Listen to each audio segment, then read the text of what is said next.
স্ত্রী চাকরি করলে স্বামীর হক আদায় হয় না। স্ত্রী চাকরি করলে সন্তানাদির হক আদায় হয় না। স্ত্রী চাকরি করলে তার কমনীয়তা নষ্ট হয়। স্ত্রী চাকরি করলে তার টাকা তারই হয়, স্বামীর কোনো লাভ হয় না। স্ত্রী চাকরি করলে পরিবার ধ্বংস হয়। স্ত্রী চাকরি করলে হেজাব নষ্ট হয়, পর্দা নষ্ট হয়। স্ত্রী চাকরি করলে সমাজ নষ্ট হয়।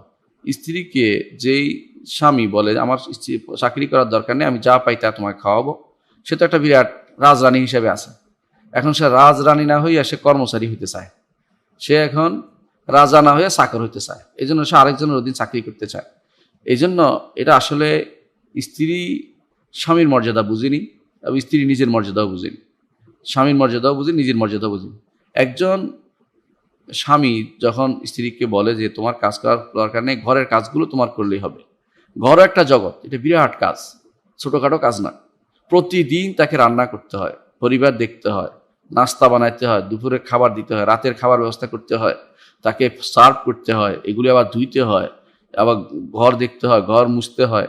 কত কাজ যে তাদের আছে। এই কাজের পরে যদি তাদেরকে আবার বাইরের কাজের জন্য দেয়া হয়, এতে বহু সমস্যা তৈরি হয়। এক নম্বর হচ্ছে ঘর নষ্ট হয়। দ্বিতীয়ত ছেলেরা বেকার হয়ে যায়। আজ ছেলেদের বেকারত্বের পিছনে বড় কারণ হচ্ছে মেয়েরা এগিয়ে আসছে, কোনো ছেলে চাকরি পাচ্ছে না, তাদের বিদেশ থেকে এখন ছেলেদেরকে জোর করে পাঠিয়ে দেওয়া হচ্ছে। কারণ তাদের সেখানে চাকরির দরকার নেই, তাদেরও সন্তান সন্ততি আছে, তারাও চাকরি করবে, তাদের সেখানে চাকরি নেই। সুতরাং আজ যদি কোনো মেয়েদেরকে একটি ছেলেকে চাকরি দিলে একটি পুরো পরিবারের জন্য উপকারী হয়। কেমন? মেয়েদের ঘরে রাখা হতো এবং সেই ঘরে রাখার জন্য তাদের অধিকার সঞ্চিত রাখা হতো, তা অধিকারটা দেখা হতো, তাহলে ভালো হতো। সবাই যদি অধিকারটা সচেতন হতো, স্বামীরা যদি সচেতন হতো যে তারা ঘরে অনেক কাজ করে, এটা যদি বুঝতো তারা, তাহলে কিন্তু এই সমস্যাটা একটু কমে যেত।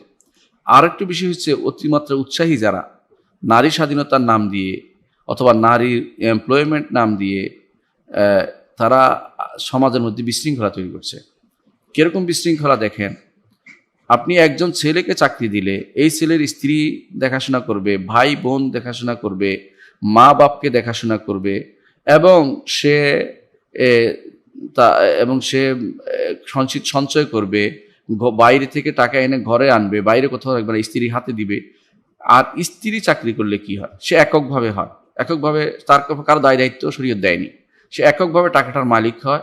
সে কাউকে দিতেও পারে, নাও দিতে পারে, তার উপরে দায়িত্ব আসে না। সে স্বামীর পিতা মাতাকে দেখতে দিতে পারে, নাও দেখতে দিতে পারে। স্বামীর ঘরে খরচ করতেও পারে, নাও করতে পারে। সন্তানদের খরচ করতেও তার জন্য ফরজ ওয়াজিব না, করতে নাও পারে।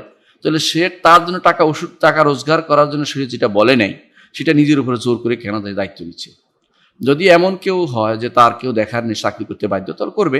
অথবা পরিবারে চলার মতো কেউ নেই, তার চাকরি করলে উপকার হবে সবাই, সেটা সে করবে, তবে পর্দার ভিতর থেকে করবে।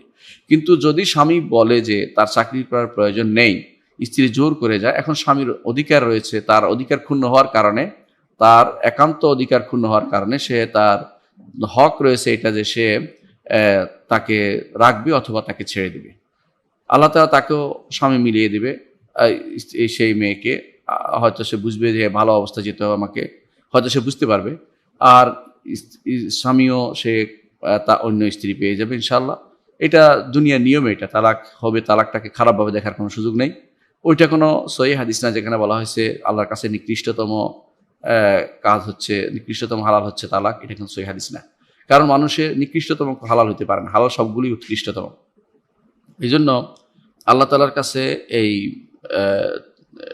যেহেতু একটা সমাধান তিনি দিয়ে দিয়েছেন, এই জন্য সে আল্লাহ তাআলার পক্ষ থেকে সমাধানটা দিয়ে দিয়েছে, সমাধানটাকে আমাদের মেনে নিতে হবে। এই জন্য তিনি ৩ তুহুরে ৩ বার তালাক দিয়ে তাকে বিদায় করে দিবেন। কারণ স্বামীর ঘর হচ্ছে স্ত্রীর জায়গা। বাইরে যেটা ঘোরাফেরা করে এরা স্ত্রী নয়, এরা নিজেরাই পুরুষ হতে চায়। এরা একসময় বাইরের স্বাদ পেয়ে গেলে, টাকার গন্ধ পেয়ে গেলে তারা আর কোনো চাকরি ছাড়তে চায় না। এখন তখন স্বামীর জন্য সেটা বিস্ফোরা হয়। ঘরে এমন অবস্থা হয়ে যায় অনেক সময় তারা ঘরের বুয়াদের কাছে লালিত পালিত হয় সন্তানরা, তাদের মানসিক অবস্থা খুব খারাপ হয়। বুয়ারা যে সমস্ত জিনিস শিক্ষা দেয় এগুলো শিখে, এবং তারা তাদেরকে যে সমস্ত খারাপ কর্মকাণ্ডে লিপ্ত করে সেগুলো শিখে অনেক সময় তাদেরকে মারে, ধরে, ফ্রিজে ঢুকে রাখে, কষ্ট দেয়। অনেক সময় সেটা কেউ স্পষ্টভাবে দেখেছেন, অনেকে ভিডিও ফিট করে যাওয়ার পরে সেটা দেখেছেন এবং সেখান থেকে তাড়াতাড়ি এসে তাদেরকে উদ্ধার করেছেন। কারণ আরেকজনের সন্তান কখনো আপনার জন্য এত দরদি হবে না। আর লেখাপড়া শেখানোর জন্য আজ আরেকজনের আরেকজনের অন্য অন্য আপনার সন্তানের প্রতি আরেকজন এত দরদি হবে না যত একজন মা হতে পারে তার সন্তানের জন্য। সুতরাং ইসলাম মার প্রতি গুরুত্ব কেন দিয়েছে সেটা বুঝতে হবে। মা এই জন্য 3 বার মাকে আগে দেখাশোনা করতে বলেছে সন্তানকে, এবং মায়ের কাছে মায়ের খেদমত করে জান্নাত হবে, ইসলাম সহিহ হাদিস এটা বলেছে। এটা কিন্তু এই জন্য যে মা সব কিছু স্যাক্রিফাইস করে, টাকা রোজগার স্যাক্রিফাইস করে, বাইরে ঘুরা স্যাক্রিফাইস করে, তারপরে স্বাধীনভাবে বলগাহীনভাবে যেমনি ইচ্ছে এমনি হাঁটা এটা থেকে দূরে থাকে, মানুষের সাথে মেলামেশা থেকে দূরে থাকে, অনেক ঘরে থেকে সারাক্ষণ কষ্ট করে সন্তানকে উঠানোর জন্য, পড়ানোর জন্য। এগুলির কারণেই কিন্তু আল্লাহর পক্ষ থেকে এবং রাসূলুল্লাহ সাল্লাল্লাহু আলাইহি ওয়াসাল্লামের পক্ষ থেকে মাদের প্রতি বেশি গুরুত্ব দেওয়ার কথা কোরআন হাদিসে এসেছে। এই জন্য যেহেতু তারা নিজেরা এগুলি কোনোটাই করে না, বুয়াদের উপর ছেড়ে দেয়, তখন কিন্তু তাদের এই অধিকারটা থাকে না। এই জন্য কোনো মায়ের উচিত নয় স্বামীর অবাধ্য হয়ে চাকরি করতে যাওয়া, কখনো উচিত নয়। আমাদের উচিত হবে যেভাবে স্বামীদের সাথে মিলেমিশে যেটুকু পারে এটুকু, স্বামীরা যদি বলে যে করার দরকার নেই করবে না, আর যতটুকু বলে অনুমতি নিয়ে যেখানে স্পর্ধা পুশিদার লঙ্ঘন হয় না, শরীয়ত লঙ্ঘিত হয় না, সেই জায়গাতে তারা যেতে পারে, এবং সেই জায়গাতে স্বামীর অনুমতির ক্রমে শুধু চাকরি করতে পারে। স্ত্রী কখনো কোনোভাবেই স্বামীর অনুমতি ব্যতীত কোনো চাকরি করতে পারবে না। স্ত্রী অর্থই হচ্ছে আল্লাহ তাআলা বলেছেন আর রিজালু কাওয়ামুনা আলান নিসা, না পুরুষদেরকে নারীদের উপরে দায়িত্ববান করে দেওয়া হয়েছে। বিমা ফাদ্দালাল্লাহু বা'দাহুম আলা বা'দ, আল্লাহর পক্ষ থেকে স্পেশাল ফজিলত দিয়েছে এটা আল্লাহর পক্ষ থেকে পুরুষদেরকে, যে নারীদেরকে নিয়ন্ত্রণ করবে। আসলে এটা না দিলে ঘরের মধ্যে কোনো শান্তি হবে না। যেই ঘরে প্রত্যেকেই কর্তা সেই ঘরে কোনোদিন শান্তি হয় না। যেই ঘরে একজন কর্তা আছে অন্যরা শুনে সেটাই শান্তি হয়। এক রাষ্ট্র 2 জন রাষ্ট্রপ্রধান হয় না। সুতরাং এক পরিবারও 2 জনেরই কথা হলে সেটা হয় না। আল্লাহ তাআলা এই জন্য নারীদের উপর পুরুষদেরকে দায়িত্বশীল করে দিয়েছেন এবং বলেছেন বিমা ফাদ্দালাল্লাহু বা'দাহুম আলা বা'দ, এটা আল্লাহর পক্ষ থেকে স্পেশাল ফজিলত হিসেবে দিয়েছেন, যে কারণ পুরুষদের কথা অনেক চিন্তা করে বলবে। নারী হাতে যদি কোনো কর্তৃত্ব থাকতো সে ধপ ভেঙে চুরমার করে দেয়। এটাই হচ্ছে নারীদের একটি বিশেষ